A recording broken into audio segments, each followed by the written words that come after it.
Alors la joie, c'est un grand sujet qu'il faut essayer de comprendre.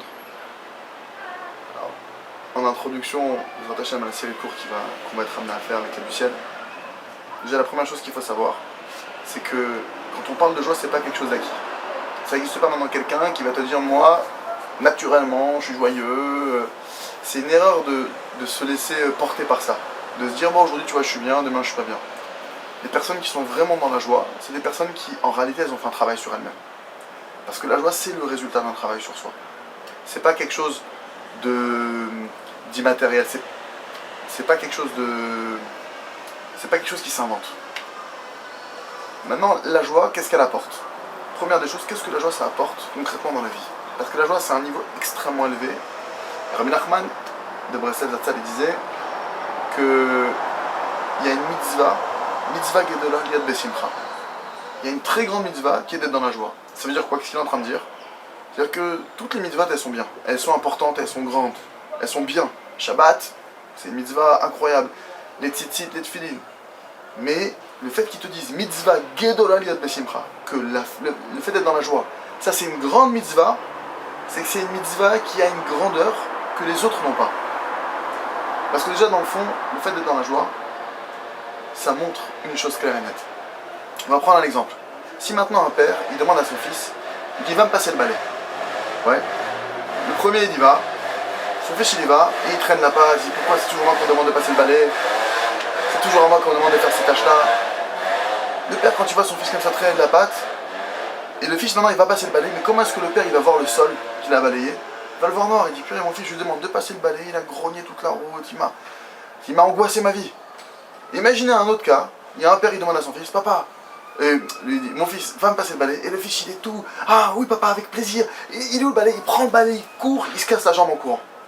Donc il n'a pas eu le temps de nettoyer. Comment est-ce que le père il va voir le sol que cet enfant, il aurait dû balayer? Il va le voir blanc. Bien que l'enfant maintenant, il n'a pas balayé réellement, mais la joie qu'il a mis dans son action, ça donne une satisfaction à son père que mon fils il veut faire ce que je veux. Il était content de faire ce que je veux. Déjà il faut savoir une chose que quelqu'un qui pratique la Torah et les mitzvot, quelqu'un qui sert Dieu avec la joie, ça fait que son service il a un niveau très élevé. Mais à contrario, quelqu'un qui va servir Dieu maintenant en grognant, en rouspétant, sans joie, entre guillemets à Kadosh Baruch Hu, Dieu il retire pas de plaisir à ça. Maintenant pour vous donner une petite histoire, pour essayer de comprendre, pour illustrer ça, pour expliquer la grandeur de la joie. Après, Bezrat Hashem, on va expliquer comment arriver à la joie, qu'est-ce qui empêche d'avoir la joie, comment trouver la joie dans la vie, parce que oui, c'est possible. Il y a des solutions qui existent, il y a des clés, il y a des conseils pratiques. Et avec l'aide du ciel, vous allez le trouver tout au long du site, vous allez voir, il y a plein de rubriques. Il y a plein de rubriques qui parlent de ça, parce que la joie, effectivement, c'est une construction. Quelqu'un qui n'a pas de paix conjugale, il n'a pas de joie. Quelqu'un qui a des problèmes d'éducation avec ses enfants, il n'a pas de joie. Donc tout est fait pour arriver à la joie. Mais déjà, savoir que la joie, elle a une grandeur particulière, et on voit ça à Purim. À Purim, quand Esther, elle a organisé un festin, au festin, il y a Achashverosh qui était le roi, son mari, elle a invité Aman, et elle avait un stratagème, c'était quoi? C'était que Aman, il avait mis un décret sur le peuple juif, et ce décret maintenant, c'était de tuer tout le monde en une seule journée, Dieu nous en préserve, Aman, il marche chez mauvais zichro, et Esther, elle a dit, je vais organiser un festin, le roi, il savait pas qu'elle était juive, et pendant le festin, elle a tout prévu un stratagème pour que pendant le festin, elle tombe sur Aman et elle dit en gros, elle fait la tête, il lui dit qu'est-ce qu'il y a ma femme, non mais on me veut du mal, comment ça on te veut du mal, oui, et pas qu'à moi, mon peuple, ah oui, qui c'est qui te veut du mal? C'est ce monsieur. Donc son stratagème il est qu'en gros elle veut s'abattre sur Aman. Donc elle fait le premier soir, elle organise comme prévu le festin, le soir arrive, Aman est présent, ouais, il vient, et là elle fait rien. Le festin il passe et elle fait rien. Elle l'invite une deuxième fois. Et là, la deuxième fois, qu'est-ce qui se passe? Elle fait comme prévu. Là, elle tire la tête, son mari lui dit qu'est-ce qui se passe? Je suis pas bien, qu'est-ce que t'as? J'ai quelqu'un qui me veut du mal. Ah bon? Et pas moi, il veut du mal à toute ma famille, pas qu'à moi. À ma famille, et pas qu'à ma famille, à mon peuple. Ah bon, c'est qui cette personne-là? C'est lui, c'est Aman Aracha. Le roi, il a vu ça, pendez-le. Sur place, il a été tué, lui et ses 10 fils. Maintenant, nos maîtres, ils posent la question, pourquoi est-ce qu'elle a dû attendre le deuxième soir du festin pour le pendre? Pourquoi est-ce qu'elle n'a pas fait ça le premier soir? La réponse c'est que Esther elle connaissait une règle. Tout celui qui est dans la joie, aucun décret ne peut s'abattre sur lui. tout celui qui vit la joie, qui est vraiment dans la joie, ouais, et que la joie c'est l'expression de la foi.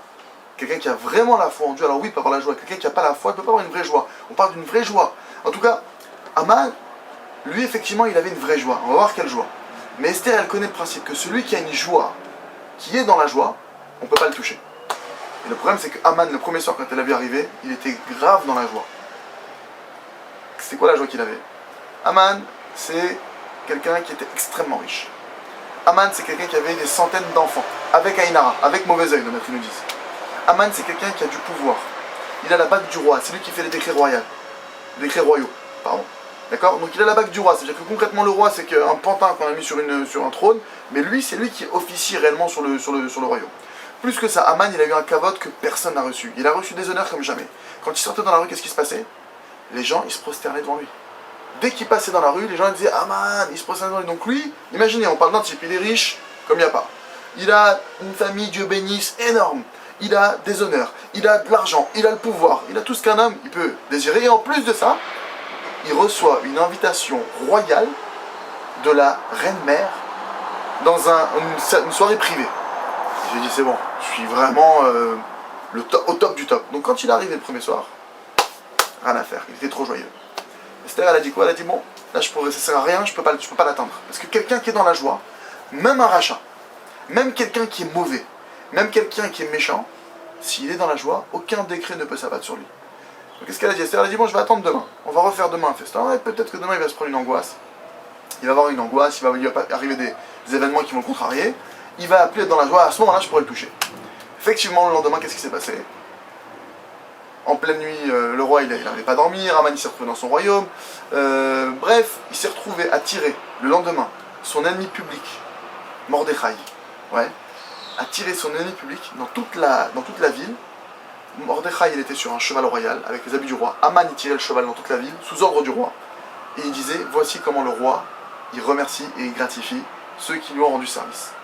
Donc il s'est retrouvé humilié comme jamais à tirer dans toute la ville son ennemi public en le proclamant et en lui faisant du bien.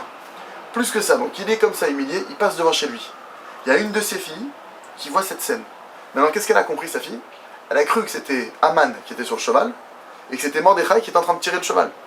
Donc comme elle a vu l'ennemi de son père passer, elle a dit je vais lui jeter un pot. Quel pot? À la base il n'y avait pas de toilette comme aujourd'hui, ils avaient des pots de chambre. Elle a pris le pot rempli d'excréments. Elle l'a balancé sur celui qu'elle pensait être Mordechai. Sauf qu'elle s'est aperçue que c'était pas Mordechai mais c'était son père. Donc elle s'est aperçue que son père il s'est pris le pot d'excréments qu'elle a lancé. Quand elle a vu ça, elle s'est suicidée. Donc imaginez la scène. Aman, qui était au top du top, il se retrouve à tirer Mordechai dans toute la ville. Ouais, humilié, on lui jette un pot de fleurs, un pot d'excréments, ça le blesse. Il est rempli d'excréments, dégoûtant, il sent mauvais, et sa fille elle se suicide. Donc il rentre en deuil. Donc autant vous dire que le lendemain soir, quand il est arrivé devant la reine Esther, il était un peu angoissé. Esther elle a vu ça sur son visage, elle a appliqué le décret, et il a pu se faire pendre. Mais donc, mes amis, il y a une règle qu'il faut intégrer. La joie, c'est pas un artifice, c'est pas un supplément, c'est pas de la chantilly sur une glace. La joie, c'est le cœur de notre travail. Quelqu'un maintenant qui sert Dieu sans joie, alors l'essentiel est manquant. Il manque l'essentiel de son service. Ça veut pas dire qu'il faut qu'il arrête de servir Dieu, mais ça veut dire que maintenant dans son service divin, il manque vraiment quelque chose de fondamental, d'essentiel. Mais la joie, ça se construit. Alors avec l'aide du ciel, on espère, et que Dieu nous aide à tout faire pour que Joie de Vivre vous apporte vraiment la joie dont chacun a besoin, et qu'on entraîne tous ensemble à construire cette joie. Parce que la joie, c'est une construction, et c'est le résultat d'un travail sur soi. Razak.